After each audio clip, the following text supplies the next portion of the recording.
This is the Ford Theater, an hour of radio drama presented by the Ford Motor Company, makers of Ford, Mercury, and Lincoln cars, and Ford trucks, tractors, and motor coaches. Today's play, Ellery Queen's The Adventure of the Bad Boy.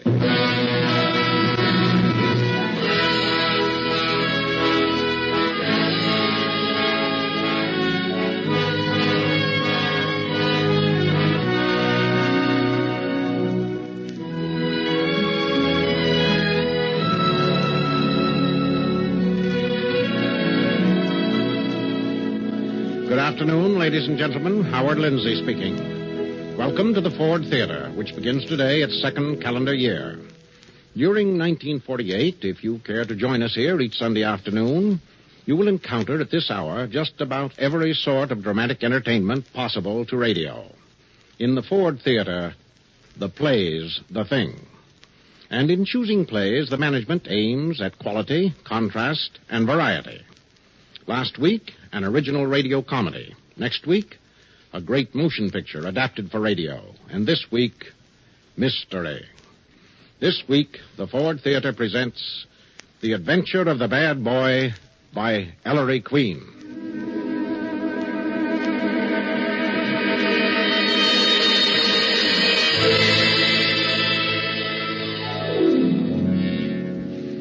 Now, there's a man I've always envied, Ellery Queen. He gets around so much, meets so many different kinds of interesting people, alive and dead. In the last few years, on paper and on the air, Ellery must have averaged one mysterious murder case per week, each neatly solved in the end with the culprit delivered over to justice. And not only does young Mr. Queen solve the mystery, he writes the story, too, between calls for help from the homicide squad. Also, of late, he's found time to edit an excellent magazine for detective story fans, to pen learned dissertations on the gentle art of mystery fiction, and to publish, just last month, an anthology of choice crime tales. He's a versatile man, Ellery, and a busy one. He is also, by this time, a legendary hero, an American Sherlock Holmes, with thousands of worshipful followers. We know that he's the son of gruff, steely-eyed, snuff-using Inspector Richard Queen, who can always be reached at police headquarters on Center Street, Manhattan. And we know that he employs as his secretary the beautiful, worshipful, long-suffering Nicky, who even now is typing up a forthcoming chapter in the multitudinous works of Ellery Queen. Meanwhile, Ellery relaxes in an armchair, deep in thought.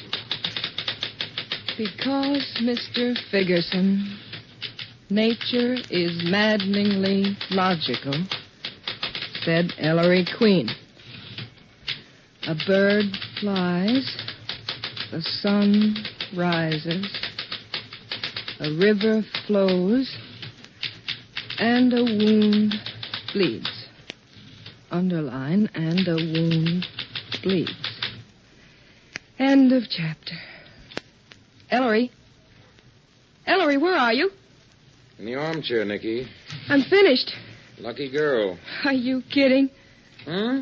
Well, all you have to do is dictate these foul mystery masterpieces of yours. I have to type them, remember?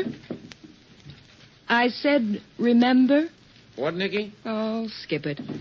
You haven't actually seen me for years. Now you don't even hear me. Nicky, I'm sorry. Think nothing of it. After all, who am I? Bertha the typing machine girl. Even in the sweatshop, the boss made a pass once in a while. I'm sorry, Nicky, but I've been deep in thought. Really? About a little boy, Nicky. About a what? A little boy. Why, Ellery. Yes, it's time I did something about that situation. You're the screwiest character, Ellery. You would find a different way to do it. Do what? Oh, now we're being coy again. Most men would start the other way around. With the little boy's mother. A very nice woman, I'm told. Why, thank you. Coming from you, Ellery, that's a lavish compliment. I don't know. I'll have to think about it. Oh, you don't have to think about it, Nicky. It's really my problem. Why, you egotist. Well, I didn't think you'd be interested. Ellery, why do you think I've held on to this thankless, frustrating job all these years? Interested? The first thing we'll have to do is tell your father. Dad? Oh, no, Nicky, not quite yet. Not yet. Why keep it a secret from the inspector? Because I'm not familiar with all the facts, Nicky. Facts? Yes, it might not even be a matter for the police at all. Police? Yes, I'll know more about it as soon as Dr. Milton gets here, which, incidentally, ought to be any minute now. But Ellery, Nicky, would you clear away all this truck? Of course, if you want to sit in on it, I'll be very glad to have you make notes. Ellery Queen. Exactly what little boy were you talking about? Bobby Hayes. Bobby Hayes, hmm? And the nice woman? Bobby's mother, of course. Frances Hayes. I see. You fiend. Why, Nicky, what's the matter? No, nothing. Nothing at all. No, don't you dare come near me. I don't seem to follow this at all. Oh, of course. You don't know a thing about this case, do you? And here I've been talking as if you knew all about it. Yes. Ha, ha, ha. Well, you just sit right down here by the fire, and I'll tell you the whole story. That is, if you'd like to hear it, Nicky. Oh, I'm simply fascinated. Well, to begin with, I first got to know about it when Dr. Melton phoned me. And he got the story from the principals. His landlady, Sarah Brink, a spinster, who owns a small apartment house in Greenwich Village. And Sarah Brink's unfortunate sister, Frances Hayes. Mrs. Hayes and her little boy, Bobby, who's 8, live with Sarah Brink. I think it was 4 nights ago that it began.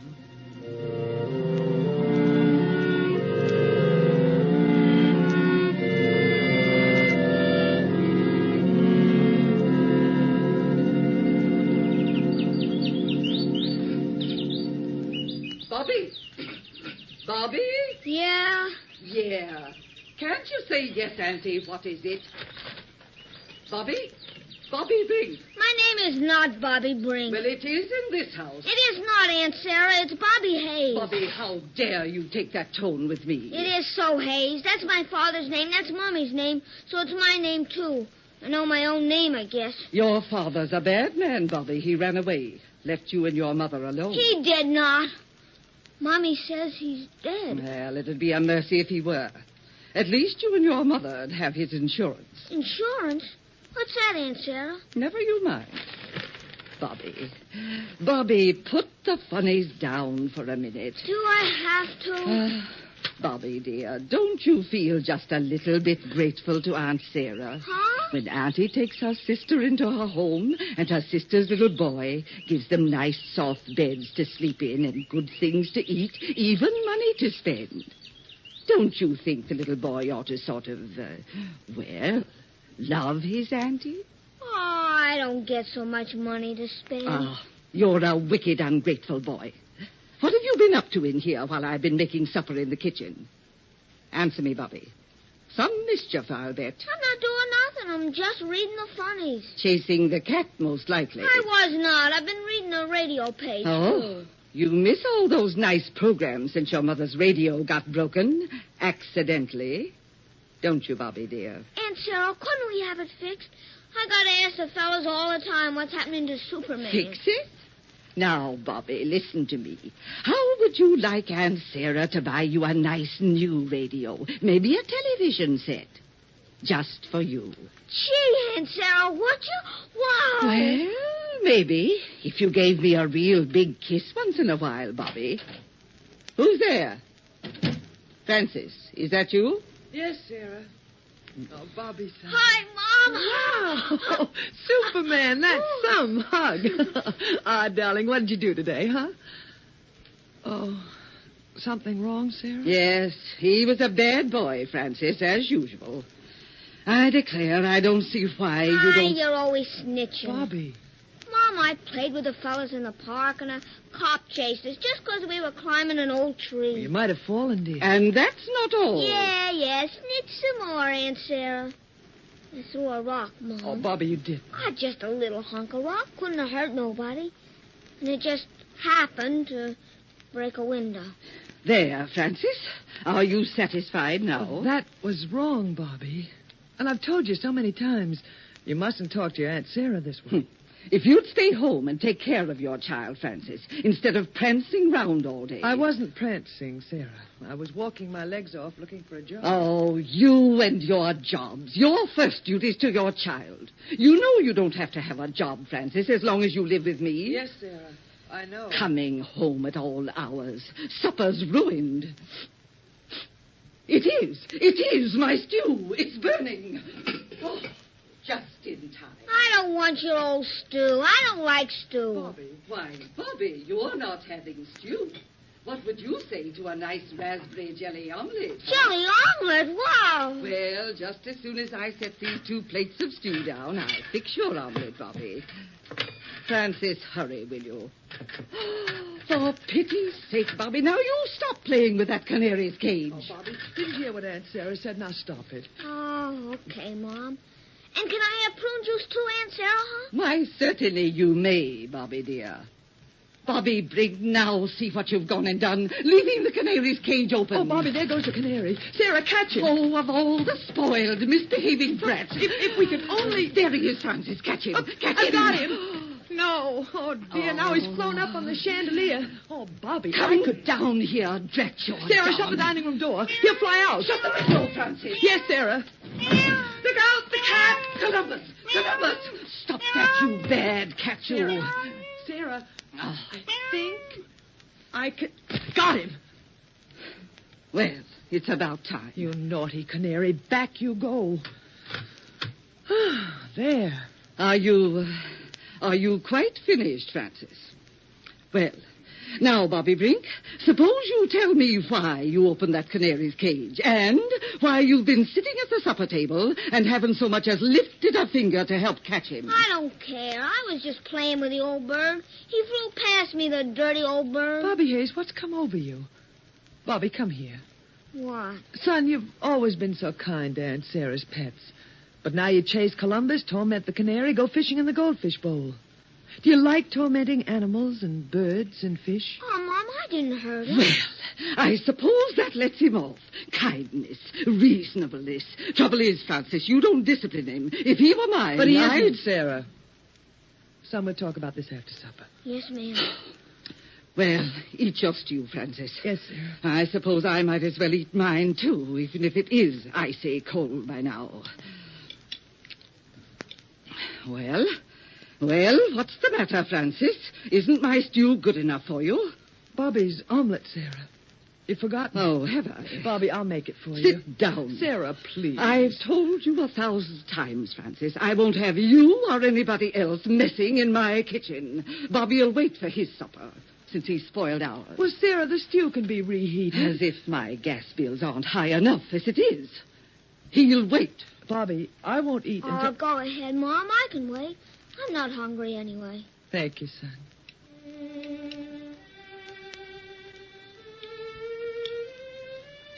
Every time we sit down to eat, that awful fiddling starts.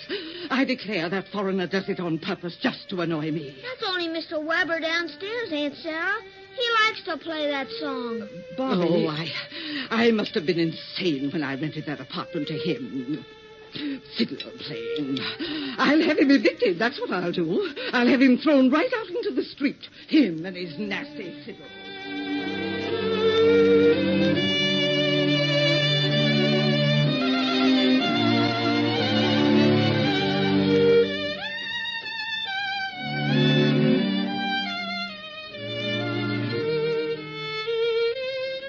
Well, don't stop there, Ellery. What happened then? Then, Nicky, they finished their supper. Sarah Brink made Bobby a jelly omelet, which he devoured with great relish, while his mother began to clear the table.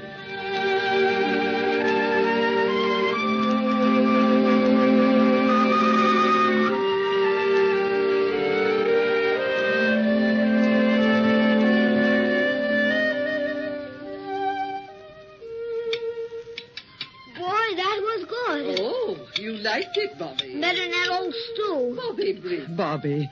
The stew is delicious, Sarah. Bobby, you may leave the table. But, Mommy, why can't I have a piece of apple pie? I'm especially hungry for a piece of apple pie. I've already told you, Bobby, if your mother won't punish you, I will. You're just mean. Oh, I am I? Bobby, please, I told you to leave the table. Oh,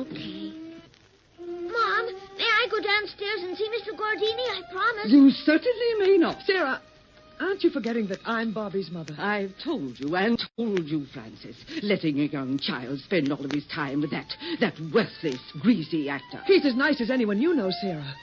Bobby, you may visit Mr. Gordini for a half an hour, then come upstairs to bed. Gee, thanks, Mom. Bobby, wait. Bobby, I forbid you. I forbid you. Do you understand? You are not to go downstairs. And Francis, just as long as you live in my home on my money, you'll do as I say. Is that clear? I can't stand this anymore. Always throwing up to me how dependent I am on your charity. Trying to run my life, my child's. Because we have no other place to live. So I'm going to leave. I'd rather starve. Oh, stop that silly crying, Francis. If you'd listened to me, you wouldn't have been deserted by that no-good husband of yours and left penniless to support a child. I was good enough to take you in, and I'm good enough to dictate what's best for you. No, I'll take Bobby and get out of here. Well, if you want to live in the street, I suppose you're of age, but you're supposed to love this child. What are you going to feed him on? Kisses? Mom, I don't want to see Mr. Gordini. It's okay. I'll go right to bed, Mommy. It's all right, Bobby. You may go downstairs. Please, Bobby. Go on now, dear. No. He's staying here. Bobby Brink, if you set foot outside this apartment, Oh, Sarah. Oh, Francis, I feel so funny. Sarah, what's the matter?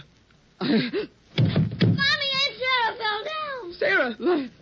My throat, stomach, on fire. Can't breathe. Bobby, run downstairs for Dr. Melton. Quick!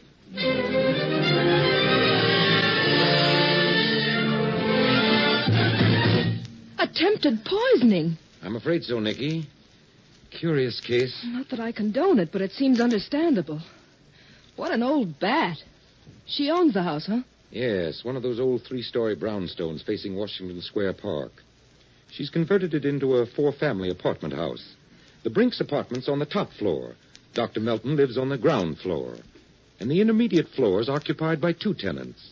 Weber, a refugee who teaches the violin, and Gordini, who seems to be an actor. But, Ellery, they can't possibly have anything to do with it.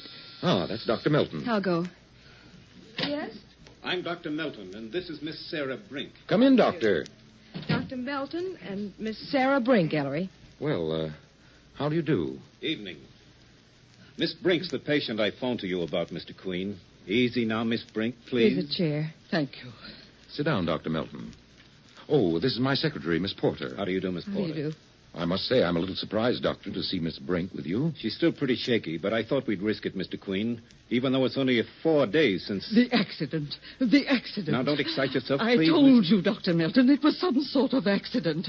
Oh, I don't know why I've let you bring me here. A detective. Miss Brink, it couldn't have been an Oh, accident. dear. What do you suspect, Doctor? I don't suspect. I know. Miss Brink was poisoned. By accident. You're asserting that not as a theory, Doctor, but as a fact. Judge for yourself. I know you've had some experience with these things, Mr. Queen. Yes? Miss Brink ate on an empty stomach. About 10 minutes later, she fell writhing to the floor. Symptoms? Burning pain in throat and stomach. Intense thirst. Collapse. Cyanosed skin. Difficult respiration. Cramps in the calves of the legs. Arsenical poisoning. Yes. How awful. I suppose you had the remains of Miss Brink's portion of stew analyzed, Dr. Melton. Of course. It was heavily dosed with arsenic. Miss Brink, who are your heirs? My heirs? Yes. Well, my sister Frances. She's my only living relative. Your sister and her little boy, you mean. He's your nephew, isn't he, Miss Brink? Yes. Comfortably fixed, are you? Well, I own my own house, have a few $1,000s. Any domestic help? I do my own housework and cooking. Can't afford servants. I see. Dr. Melton. Yes, Mr. Queen? I believe you said Mrs. Hayes, Miss Brink's sister, ate stew that evening and showed no ill effects. None at all. Well, obviously, then. Only the stew on your plate, Miss Brink, was poisoned. Was your sister in the kitchen at any time during the preparation or cooking of the stew? Why, Frances was away all day. She didn't get back till a few minutes before I fetched the 2 plates of stew from the kitchen and set them on the dining room table. Was your nephew in the kitchen while you were cooking? Bobby? Yes. Oh, no, not at any time. And after you set the plates down on the dining room table, Miss Brink, Did your sister have an opportunity to drop arsenic into your plate? I tell you it was an accident. Did she? No. Just as I set the plates down, Bobby let the canary escape, and Francis and I began to chase it. I know that, Miss Brink. I just wanted to be sure. By the way, what was your nephew doing while you and Mrs. Hayes were chasing the canary? Bobby? Why, Bobby was seated at the table. Alone and unobserved. No, I mean, yes, he was, but... Miss Brink, please. That's horrid, Ellery. Facts very often are, Nicky. Dr. Melton, take me home. Miss Brink, you can't let this drop. I won't have another word said about the entire matter, understand? You may have no choice, Miss Brink. This is attempted murder. It's not. Anyway, if you interfere, Mr. Queen, I'll deny everything. Yes, and you needn't try to send me a bill. I won't pay it. Brr. Well, Mr. Queen, I didn't realize who was involved. I think you ought to know, though, that she's concealing her real financial status. She owns half a dozen buildings in Greenwich Village, and she's one of the wealthiest women in the neighborhood. I'm sure of that, Dr. Melton. Well, I'd better get her back home. She's still pretty weak, you know, and at her age, it was a narrow escape. I'm sorry. It's all right, Doctor. Goodbye. Goodbye. Goodbye. Ellery, isn't there something you can do? If she denies the story and refuses to press charges, Nicky, I'm afraid not. But I just can't believe it. It's frightening. An 8-year-old boy, Ellery. Yes. Apparently, the boy released the canary deliberately to lure his mother and aunt away from the table so that he could poison his aunt's stew unobserved. I don't care how much of an old witch Sarah Brink is.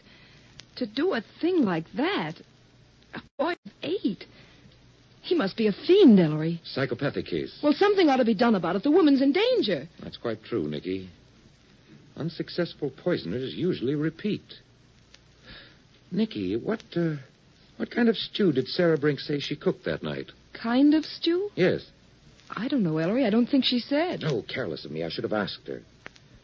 Well, about all we can do, Nicky, is to try to interest some social service agency and hope for the best. Hand me the phone, will you?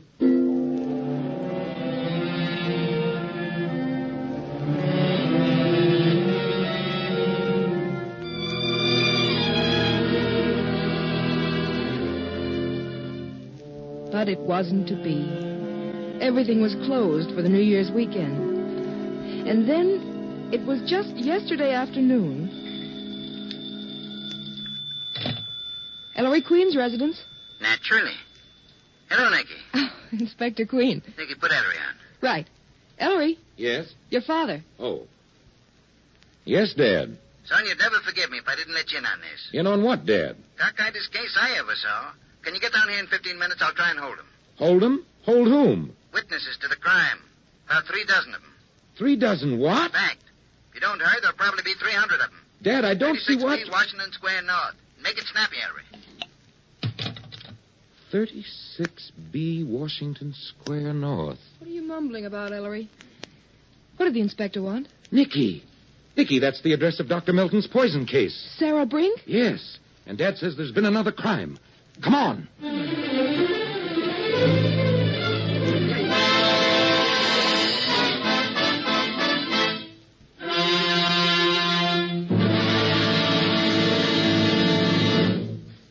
Three dozen witnesses. And Inspector Queen, usually the coolest cop between the Battery and the Bronx, is in a state of considerable excitement. We'll meet the witnesses and Queen the Elder in Act 2, along with Sergeant Veely and a quorum of suspects. In the meantime, and in the intermission, we'll meet with Kenneth Banghart, who speaks for the Ford Motor Company. Ken? Among the hardest working and most respected people in our nation are the country doctors. The men and women who bring healing knowledge and skill to even the most remote farms and homes. Day after day, in all kinds of weather, they make their rounds through forests and mountains and deserts, going wherever they're needed.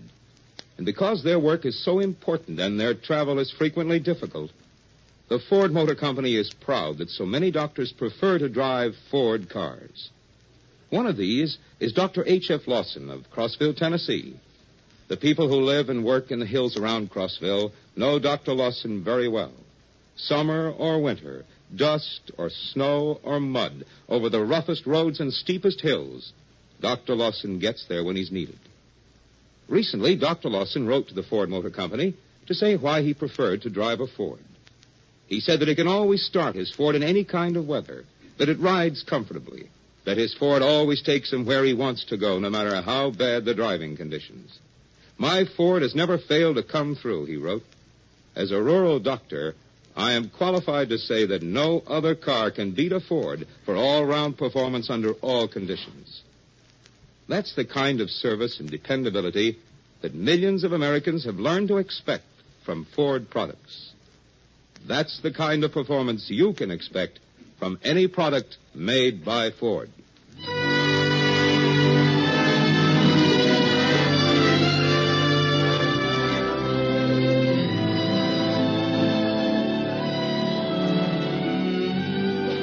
Act 2 of The Adventure of the Bad Boy will be presented after a brief pause for station identification.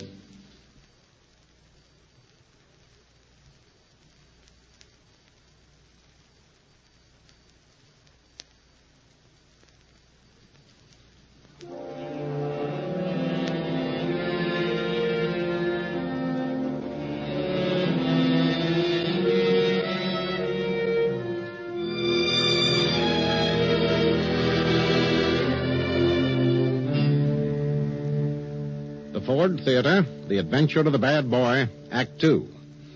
Our intermission turned out to be just long enough for Ellery Queen and Nicky to hail a cab, hop into same, and head for 36B Washington Square North, the scene of the crime. We picked them up as they swing around the lower Fifth Avenue corner of Washington Square.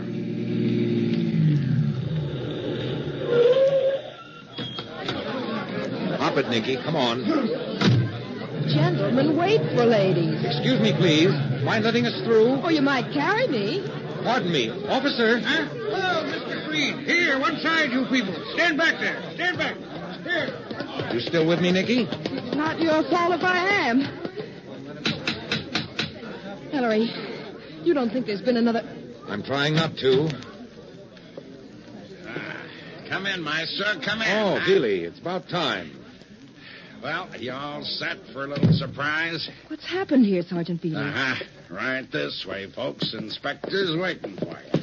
Billy, what's all the mystery about? I got my orders, Maestro, you'll say. A surprise, you said, Sergeant? I'll say it's a surprise. One more flight. Huh, the Brink apartment. That is correct. Hey, you know the old dame, Maestro? That Ellery, Billy? Yes, sir. Dad. Oh, Nicky. Hello, Inspector. Wait till you see this, son. You won't believe it. Try me. Inspector? This way, please. This is the upper hall, Ellery. Doors off here all lead to various rooms of the apartment. It occupies the whole floor. Here we are.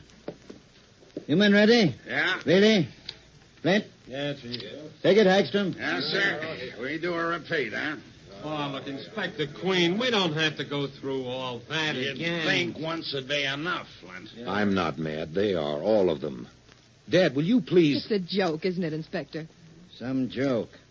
All right, boys. Take your positions just outside the door. All right, take it, sir. Come here. Ellery, this is exactly what we found when we got here and opened this door. Yes? Open it, Bailey. Now, remember, fellas, this is all for dear old NYU. 2/14/89. Hep.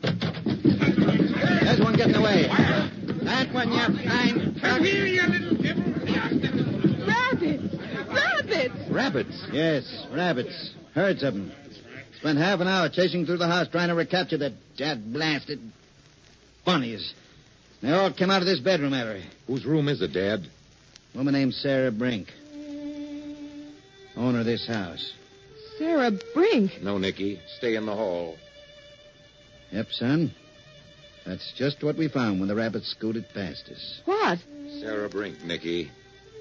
Dead.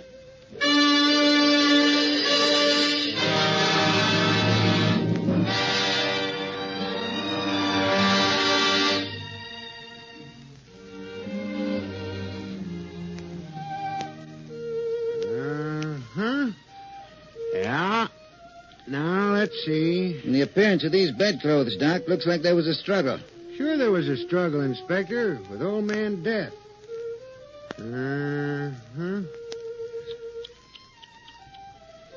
Yeah, you'd struggle, too, if you died of what she did.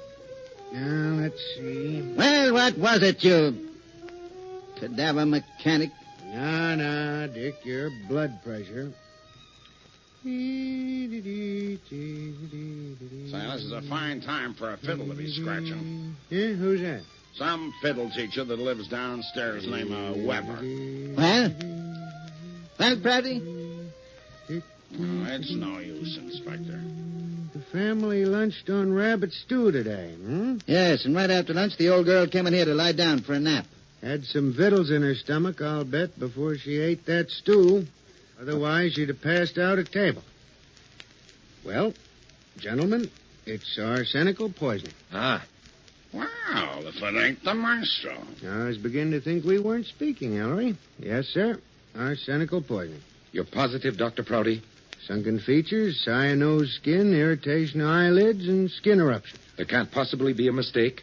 Doubt, my boy, is the deity of science.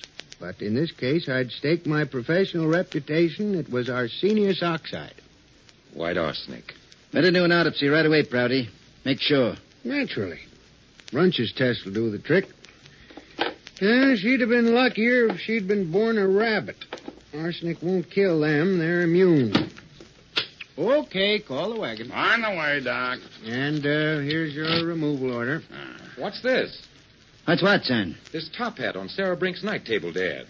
Oh, you've spotted it, Ellery. What was she, a male impersonator? Interesting, huh, Maestro? Well, I'll be. Observe, I have nothing up my sleeve. I insert my right hand in the hat. Hocus pocus, open sesame, till Erlenspiegel, presto, a rabbit. Very interesting. So what? Merely one bunny too scared to run away when you boys opened the door, Sergeant. Took refuge in this silk tupper. Top hat and rabbits. The murder must have been committed by a magician. What'd I tell you, Veely? Maestro, you throw me. You throw me. Walk over that buck. Oh, here, Inspector. Didn't I tell you you'd say that, Veely? I bet you framed me. Oh, but, Dad, I wasn't serious. Well, I am. She was poisoned by a magician, all right. I've got him in the living room right now, under arrest. You mean there's actually a magician mixed up in this? Oh, of course. The actor. Uh-huh. Lives downstairs across the hall from Weber, the violin teacher. The vaudeville magician, Maestro, calls himself Gordini the Great. I want to see him.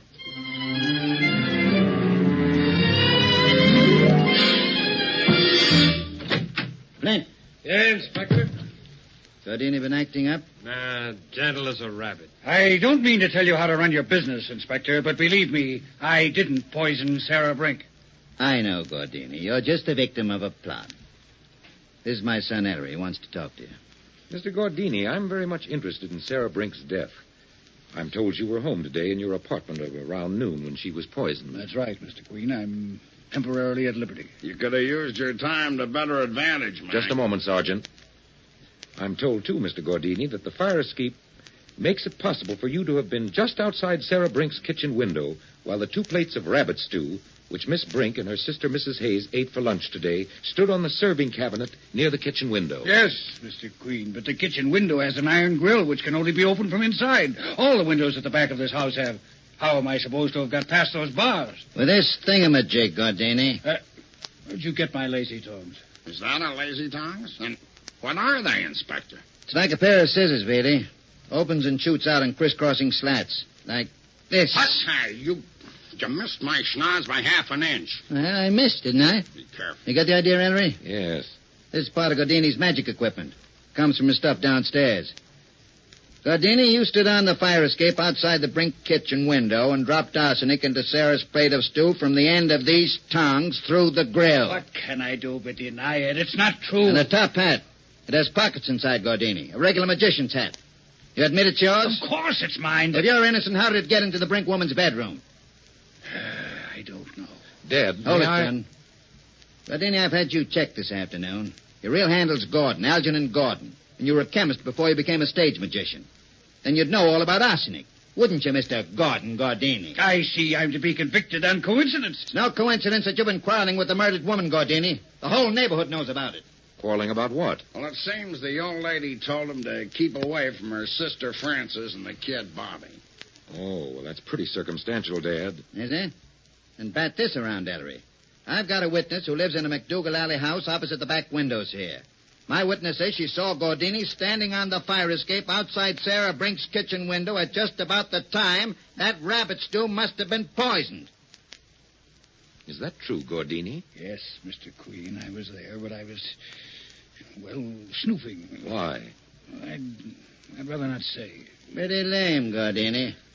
That's the best you can do. Dad, there's one fact you've overlooked that punches a pretty big hole in your Gordini theory.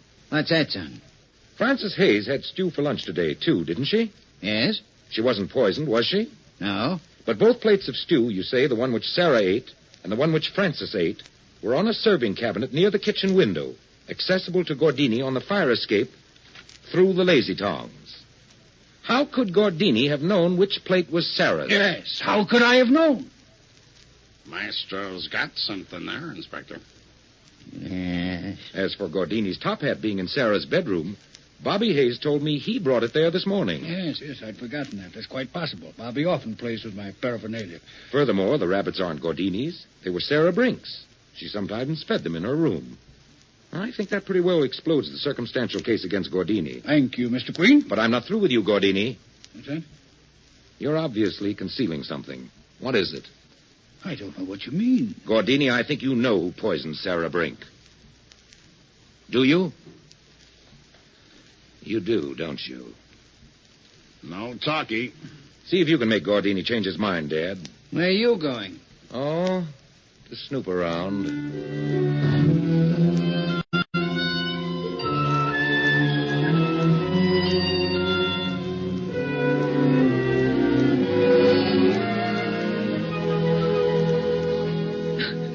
I knew something horrible would happen in this house. I knew it. Oh, Mommy. Mommy. Please, Mrs. Hayes, you've got to control yourself. Yes. Son, it's all right. Don't be frightened, baby. Aunt Sarah's just gone away, Bobby. Oh, she's dead, Mom. Bobby. Who's that? It's probably an officer. Come in. Oh, Nicky. Ellery. Well? Glad you're with Mrs. Hayes, Nicky. Hi, Bobby. Hi. Miss Porter's been a great help, Mr. Queen. You are a real detective? Well, sometimes I wonder, Bobby. Mrs. Hayes, all the pets in this house, canary, cat, goldfish, they were your sister Sarah's, weren't they? And the rabbits, too, Mr. Queen. Oh, yes, the rabbits. I assume she didn't quarter them in her bedroom permanently. Where did she usually keep them, Mrs. Hayes? In the backyard. In a real rabbit hutch. That's so, Bobby? Yeah. Sarah... Mrs. Hayes, who fed them? Sarah wouldn't let anyone else take care of... You remembered something, Mrs. Hayes? Yes. Sarah had an argument last week with Mr. Weber. She caught him feeding her rabbits in the yard. Boy, did she tell him off. Weber. Must be Weber playing the violin now. Excuse me. Sergeant. Yeah, Maestro? Have Weber brought up, will you? Now, that's constructive. Anything to stop that fiddle. Oh, Mrs. Hayes, you had rabbit stew rather often, didn't you? At least once a week. Sarah was very fond of it. She killed her own rabbits. They were multiplying so rapidly. I don't like rabbit stew. Yeah, and Mom doesn't either. She only ate it because Aunt Sarah made her. Bobby. Just after your sister brought the plates of stew into the dining room for lunch today, Mrs. Hayes, did anything unusual happen? Unusual? Well, I don't think I... Well, like the escape of the canary last week. Oh, you mustn't think Bobby's a bad boy, Mr. Queen. He's just mischievous, like most boys of his age, and he didn't mean to do anything. Then something did happen at lunch today. Oh, you can tell him, Mom. I pushed over the fishbowl. Oh, Ellery. Sorry, Nicky. And while your mother and aunt were rescuing the goldfish, Bobby, what were you doing? Sitting at the table. Aunt Sarah was yelling at me. She said just for that I couldn't have chocolate cream pie. I'm glad she's dead, old yeller. Bobby, you mustn't talk that way about... Here, come on. Well, Inspector, Sergeant. Dr. Melton and Herr Weber. What's this now, Ellery? Oh, we've just been chewing the fat in here, Dad. Mr. Weber, you're the violinist we've been hearing all afternoon? Yeah. Mrs. Hayes, I'm terribly sorry about your Schwester, Miss Brink. I hear what happens. If you're sorry, why have you been playing your violin? With my sister lying dead up here. Aber das ist doch, how do you say, sad music, Mrs. Hayes. I have sad feelings. I play sad music. What I am, from where I come, it is all sad. Everything. Everyone. Even here, I cannot forget. Mr. Weber, I understand you fed Sarah Brink's rabbits last week. Ja, mit lettuce. And she was very angry with you. That's so. I sit in the backyard, thinking of Köln, Stuttgart, Zwickau. I play my violin. I lay it on the bench, I feed the bunnies. Miss Brink, she comes out, she takes my violin, she breaks it in little pieces. She is like a crazy woman. That is my good violin. The other, the one I play now on, that is not so good. Sarah had a vile temper. Oh, I'm sorry, Mr. Weber. I didn't know about that. Natürlich. I want she shall pay for my instrument. I am poor. But she says no. I should move. Also, I move. Tomorrow. Herr Dr. Melton, he is moving also. Oh, really? That right, Dr. Melton? Yes, as soon as I can find new quarters in this neighborhood. Why are you moving, Doctor? Well, my patients are all pretty poor, Mr. Queen. They don't pay very well. I've been behind in my rent. The other day, Miss Brink said she wouldn't wait any longer, that, well, I'd have to get out. But Dr. Melton, I didn't know that either. I know, Mrs. Hayes. I suppose I own this house now? Or you don't have to move. You've been here so long, Doctor. Why, that's very decent of you, Mrs. Hayes. And you too, Mr. Weber. You stay on. And as soon as I can, I'll pay for your broken violin. Dankeschön. Dankeschön, gnädige Frau.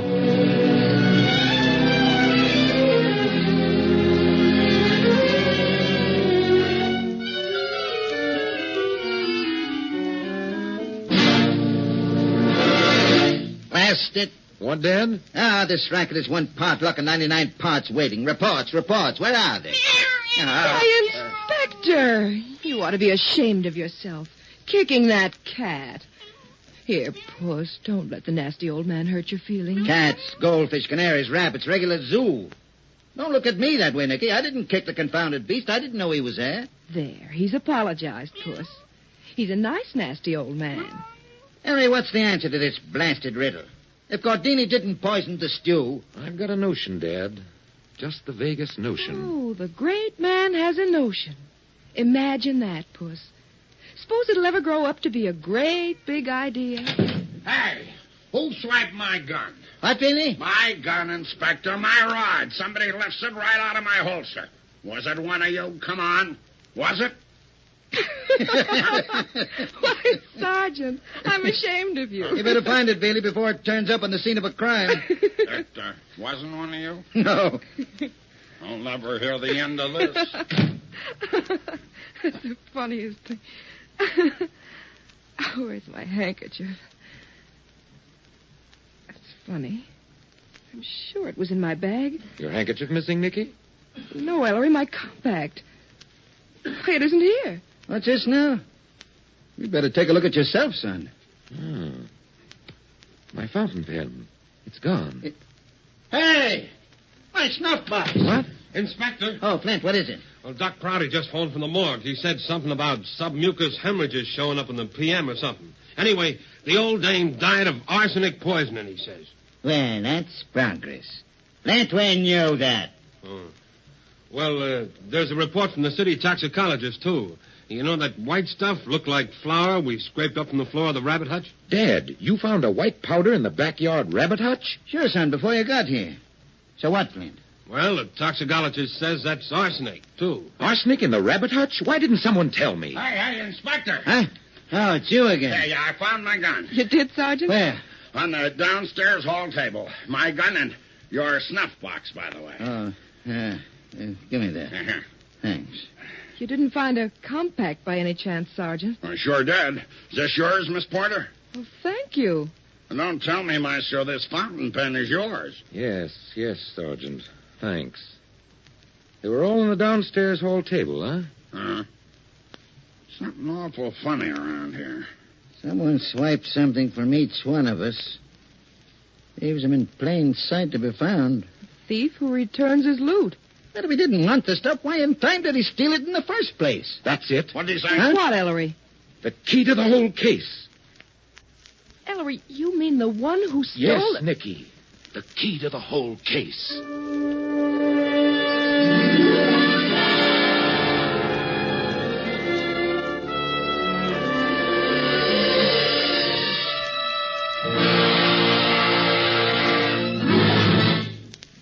The key to the whole case. Somewhere around this point, I believe, it used to be novelist Queen's practice to challenge the reader to name the culprit with all the pertinent facts at his disposal. My guess always goes wrong. And in this case, I suspect so is yours. Act 3 will, shall we say, let the cat out of the bag, or the rabbit out of the hat. And so you might just as well give up, stop guessing, and relax, and listen to Kenneth Banghart for the Ford Motor Company.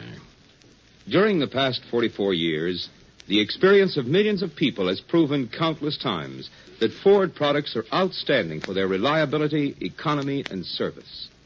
3 generations have recognized the name Ford as an American symbol of quality and dependability. And now there is another definite scientific proof of Ford quality on a large scale. A recent study conducted by independent life insurance experts determined the life expectancy of the 5 largest-selling makes of trucks. The experts tabulated and studied the histories of almost 5 million trucks and established the average life expectancy of each make. That study proved that Ford trucks last 10% longer than the average truck. It proved that Ford trucks last up to 19 6/10% longer than their 4 principal competitors. This scientific study is conclusive proof of what Ford truck owners have known for a long time, that Ford trucks last longer. It's an unusually important tribute to the quality of Ford products. But even this outstanding record is not good enough. True to the Ford tradition, Ford trucks are constantly being improved. Soon there will be new model Ford trucks with new power, versatility, and beauty. They will be built on a basic principle of engineering which assures even longer life for Ford trucks. And you will be served better because the organization that has built more trucks than any other, Ford, builds trucks stronger to last longer. You can depend on Ford.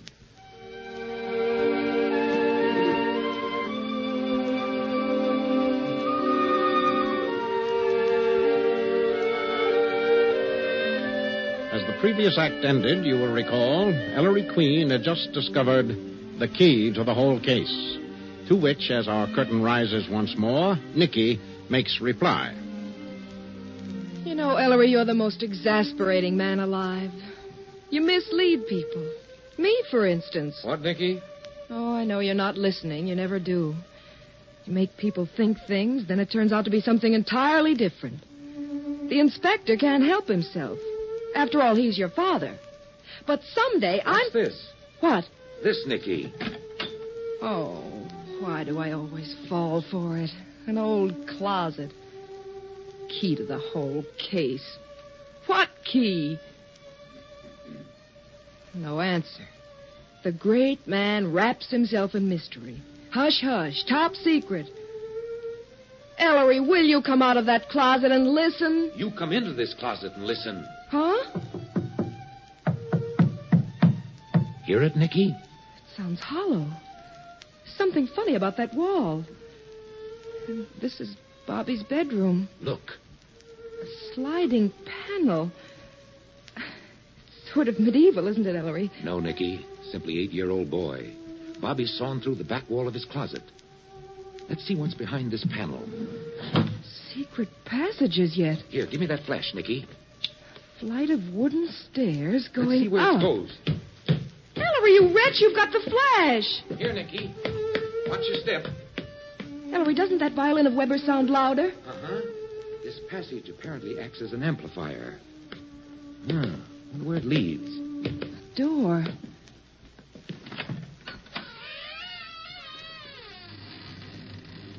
It's just an old attic. Uh-huh. Oh, Bobby couldn't have built these stairs. Hardly. It's an old house, Nicky. Part of the original. The stairs were probably boarded up during some renovation, and Bobby's rediscovered them. What's that? Ellery, if you leave me here in the dark, Come here, Nicky. Look at this sign. Sign? Robert Hayes, magician. Bobby's handiwork. What's this box? An awful mess in there. Yes. Cards, handcuffs, trick coins, wand, handkerchiefs, ropes. Collapsible knife. The usual magician's truck. Oh, don't try to impress me. What's in that packet? Magic Humpties? I'm afraid, Nicky, it's a more deadly magic than that. A more deadly... A white powder, Nicky. White powder? Arsenic. I can't believe it. I just can't. It's too revolting, Ellery. I wonder why Gordini didn't tell the truth. He knew all the time. Unless... Ellery, a boy. A boy of 8. Well, let's go downstairs, Nicky, and get it over with.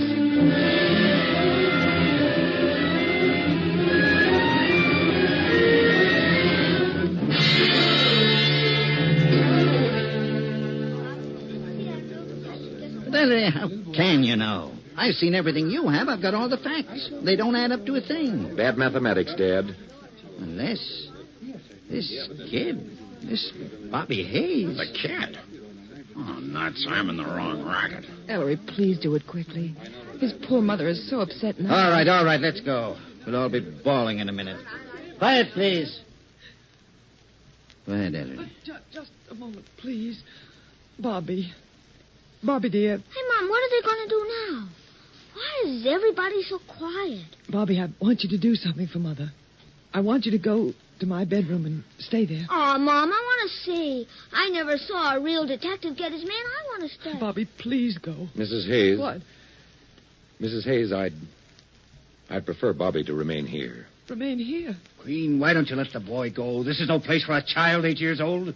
And suppose you tell us, Mr. Gordini, who poisoned Sarah Brink. Tell us, and I'll send Bobby away. No. I don't want to go away. Why won't you tell us, Mr. Gordini? Because I've got no proof. You wouldn't believe me. I see. Gordini, when you were on the fire escape... Bobby, you and Mr. Gordini are great pals, I take it. Bobby, be quiet. Oh, Mom. Sure, Mr. Queen, we're just like that. And Bobby's at the age, Gordini, when he's most susceptible to the fascinations of secret passages, sliding panels, and magic. Right, Gordini? You've been teaching Bobby magic, haven't you? You ought to see all the tricks Mr. Gordini showed me. Bobby, don't say anything. And when Mr. Gordini showed you all these marvelous magic tricks, Bobby, just what did he tell you? That I had to practice all the time. Practicing is the way you get to be a great magician. And Sergeant Veely's revolver, Bobby. My fountain pen. Inspector Queen's snuff box. And, Miss Porter's compact. When you took them from us under our noses, Bobby, you were simply practicing, weren't you? Oh, no. Bobby stole things. Oh, Mr. Queen, he couldn't have. He's only a boy. He didn't know what he was doing. I did too, Mom. Only I wasn't stealing them. I left them right in the downstairs hall table, didn't I? That's how I knew it was you, Bobby. I just wanted to see if I could, Mr. Queen. That's not stealing. Bobby. Mommy, I didn't steal. Ellery, get it over with, will you? And, Bobby, you took that packet of white powder, too, didn't you? White powder? And hid it in your attic hideout. Bobby, don't answer. Let the boy answer, Mrs. Hayes, please. Bobby? Mr. Gordini told me to look for packages of white powder, like flour, he said, and to take them and give them to him as soon as the coast was clear. But that one in the attic, I didn't get the chance, Mr. Gordini. I was going to give it to you, but Bobby, don't say any more. Why not, Gordini? What is this, Ellery? Bobby, what else did Mr. Gordini tell you to do? Nothing. He didn't tell me nothing. Bobby, you can tell me. Because I know. You do? Yeah, sure. You're a detective. Detectives know everything. But I promised not to tell. Well, then suppose I tell you, Bobby, and then it won't be breaking a promise, will it? Oh. Mr. Gordini told you there was something you had to do to save your mother's life. Isn't that right? Gee, how'd you know that? To save my life, Mr. Queen. And, Bobby... My life? You had to do that thing every time there was rabbit stew for lunch or supper, didn't you? Yes, sir. It was something fierce. I had to watch all the time. I had to save my mother's life. I don't know why, but that's what Mr. Gordini told me. No, Bobby, no. And when you couldn't do this certain thing that Mr. Gordini had told you to do, Bobby, when you couldn't do it without your mother and aunt seeing you, you were a very smart boy. You decided to distract their attention. The way magicians do when you don't want them to see their trick. That's Yes, right, sir. Bobby, that's right. So last week you purposely let the canary escape. This afternoon you purposely upset the fishbowl. But why, son? For the love of Pete, why? A diversion, Dad, can only have one purpose, to mask an act. When his mother and aunt were chasing that canary last week, while they were saving the goldfish today, Bobby took the 2 plates of rabbit stew, his mother's and his aunt's, and switched them. Oh, yeah, that's right. That's what you told Bobby to do every time they had rabbit stew, Gordini, to switch the 2 women's plates. Because you knew, Gordini, you knew the secret of those rabbits. What secretary? What are you talking about, Maestro? Bobby, will you leave the room now, please? Yes, sir.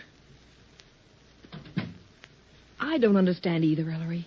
Dr. Prouty said today that rabbits are immune to arsenic. So if you fed rabbits lettuce or carrots which had been dosed with the poison, it wouldn't hurt them a bit. But their flesh would become permeated with it. Then, if you made a rabbit stew, you'd be arsenically poisoned. Dad, you found arsenic in the rabbit hutch. That proved the animals were being fed the poison while they were still alive. Then they were slaughtered and cooked into a stew. And yet, only one portion of the stew was poisoned. How is that possible? Who could have controlled the preparation of the stew so rigidly that one portion was cooked with poisoned rabbit and the other with unpoisoned rabbit? Only one person. The person who wouldn't let anyone else feed the rabbits. The person who wouldn't let anyone else prepare food in her kitchen. The cook herself. Sarah. My sister Sarah. Yes, Mrs. Hayes, your sister Sarah. She obviously wasn't trying to poison herself or Bobby, who always refused rabbit stew. She could only have been trying to poison you. Oh, Sarah. Gordini, you used to be a chemist. You saw Sarah Brink sprinkle a white powder on the rabbit's food in the hutch one day. You scraped some of it up, analyzed it, saw the whole thing in a flash. And to save Mrs. Hayes' life, you got Bobby to switch plates every time the sisters had rabbit stew. And Bobby did so, never realizing the significance of his act.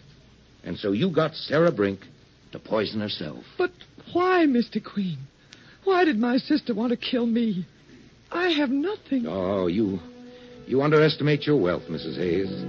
You have a boy, a son, and all your sister's possessions couldn't buy her that. She wanted Bobby. Yes, Nicky. She wanted Bobby.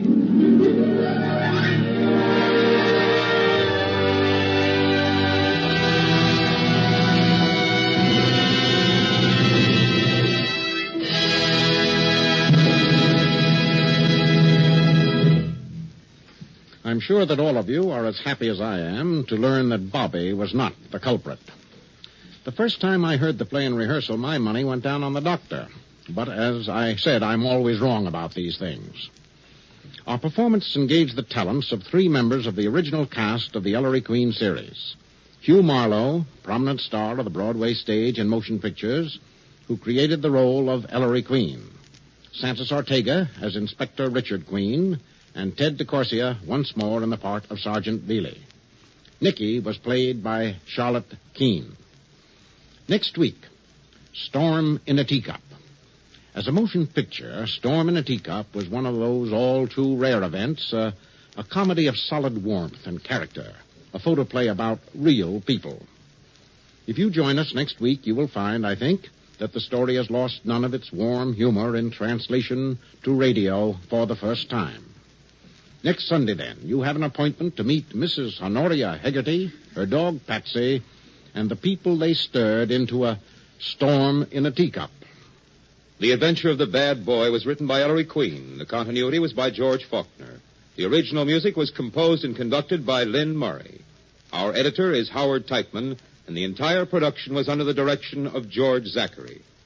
The other players heard in today's broadcast were Brad Barker, Harold Deerenforth, Sarah Fussell, John Gibson, Averill Harris, Jane Houston, Ann Seymour, Walter Vaughn, and Guy Wallace.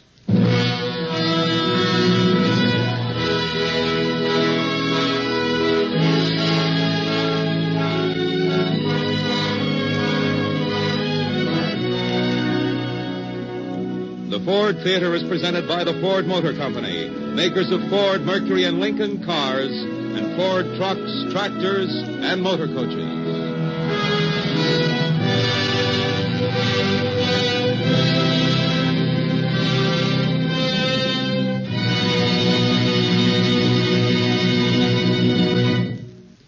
This is NBC, the National Broadcasting Company.